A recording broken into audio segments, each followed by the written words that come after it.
Hello, and welcome to the show Writing in the Tiny House. The entire point of this podcast is to help the tormented artist by sharing what I know about writing, publishing, and stress management so that you can have the tools to produce the content that you have been eager to write. If you have the steps in place, you can produce a short story in as few as 3 months or a novel in as few as 18 months. And hopefully through the ideas in this podcast, you will have the wisdom to adjust that timeline if you need to. I am Devin Davis, the guy who lives and writes in a tiny house in northern Utah. Thank you for tuning in, and please enjoy today's episode of Writing in the Tiny House.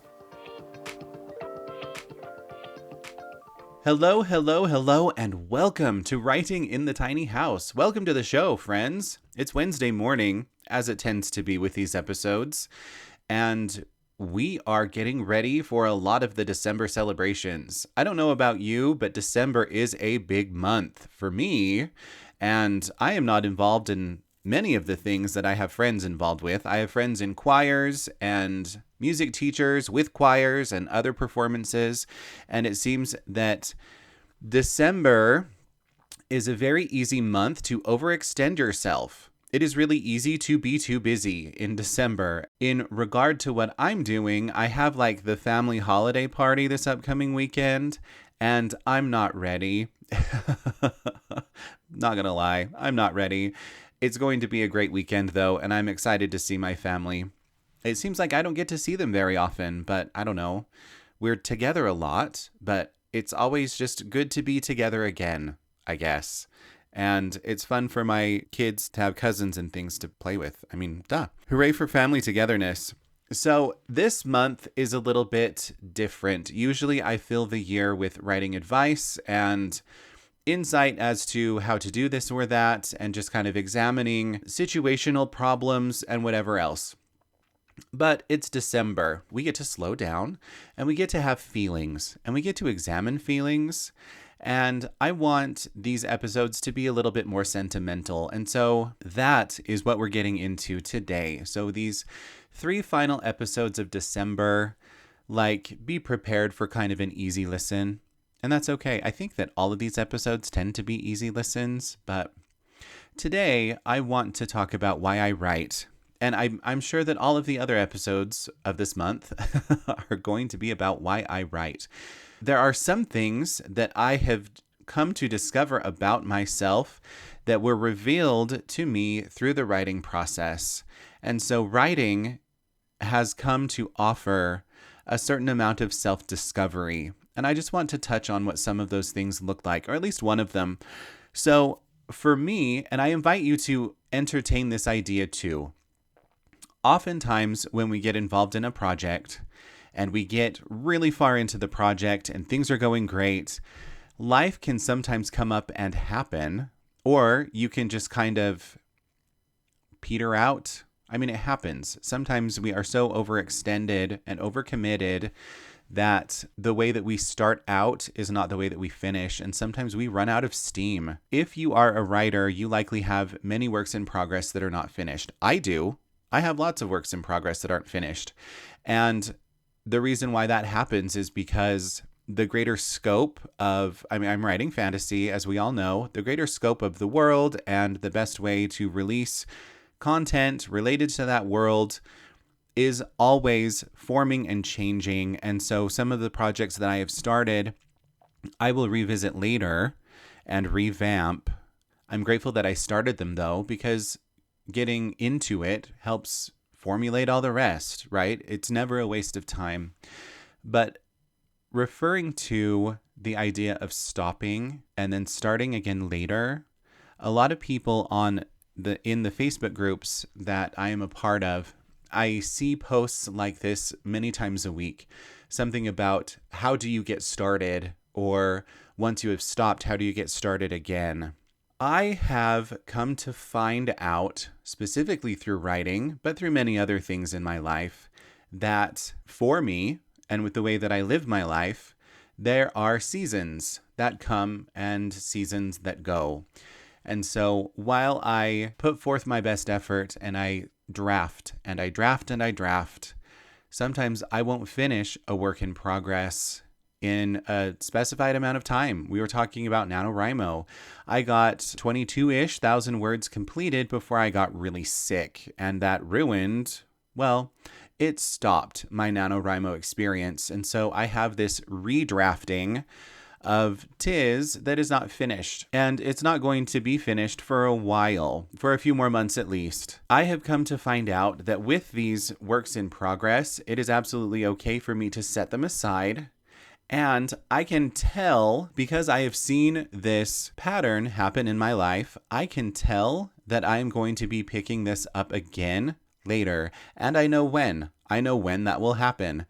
I know that I'm going to pick up this redrafting of Tiz likely at the end of January and into February, not because that is what I have written on my calendar, because I really don't keep a very close calendar. I'm not really good at that.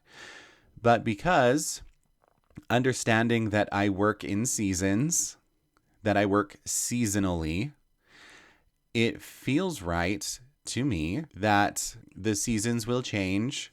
The seasons of what I'm doing, the seasons of my focus and my energy will change to accommodate that. Will change to accommodate picking up the draft again and finishing my first draft of the redrafting of Tiz. And I can feel when that is going to be. Back in the summer, I started and didn't finish, but I started a class on Ayurveda, on the ancient lifestyle of Ayurveda, as a way to better my health and better my physical health and my mental health and just finding balance. And I knew that I wouldn't be finishing that class and that I would be picking up that class again later. And I knew that would happen either in December or in January. And I knew this back in August. Luckily, it's a thing where when I signed up for it, I have a year to complete it. But I can feel, just with the changing of things, with the changing of life events, that the season to start that class again is coming up, and it's going to show up in the next couple weeks, and I'm going to get started back into my education on Ayurveda, and I'm excited for it. And so I don't know what that means for this podcast is season 3, which will start in January, is going to be focused largely on mental health, stress management, possibly even a little bit of diet, just because I know there are a lot of writers in this world who are living off of coffee and cookies. And so finding different ways to manage that is important to the writing process. And so we're going to delve into that in January. But this is the thing. I see a lot of people who reach a moment in their writing process, who reach that moment where they're done. For now, they are done. And sometimes it's just kind of a desperate, disappointing moment of being done.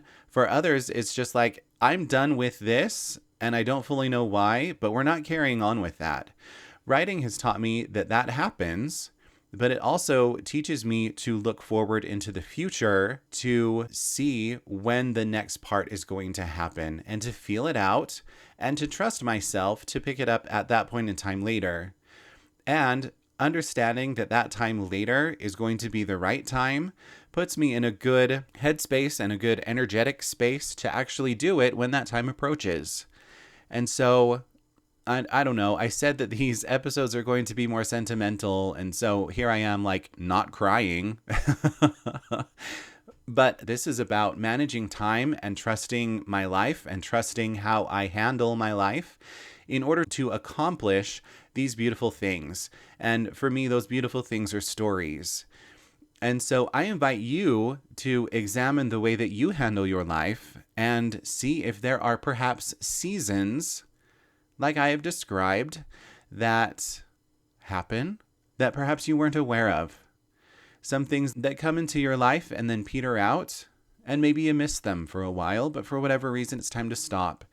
And if you were to step back and feel out your position, maybe there are instances where you knew, or you could have guessed, or maybe right now, if you do this now, you can know that at this point of time in the future, I'm going to pick up this process again and start again.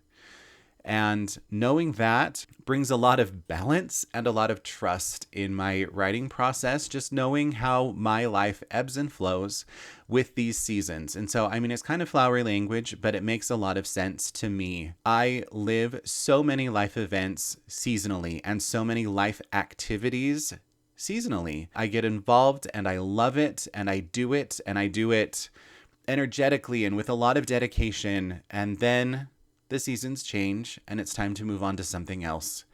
And so, like I said, I invite you to do the same, to sit back and explore, to think about the events and activities that you started and stopped, and to consider the possibility that maybe that was just a season. It was just a time to stop, and there may be a time in the future to pick it up again. Like I said, it develops self-trust, it develops confidence, and then when you are ready to start again, you start in a better headspace. So that is it for today. Be sure to tune in next week as we delve more into the benefits of writing that I have experienced in doing this here on Writing in the Tiny House. And that is it for today. Go ahead and follow me on social media. On Instagram, I am at author Devin Davis. On Twitter, I am at author Devin D. And I also have an account on TikTok. Go ahead and find my information in the show notes of this episode. And remember that my short story Brigitte, which was published last fall, is available on Amazon as an ebook and on Audible as an audiobook. Go ahead and check those things out today. And be sure to join me on next week's episode of Writing in the Tiny House. Run by copy editor Chrissy Barton, Little Syllables Editing is a reliable resource for anyone looking to improve their manuscript. Chrissy does line edits, copy edits, and the final proofread for experienced writers and newbies alike. Go to littlesyllables.com and reach out to Chrissy today. A link is in the show notes.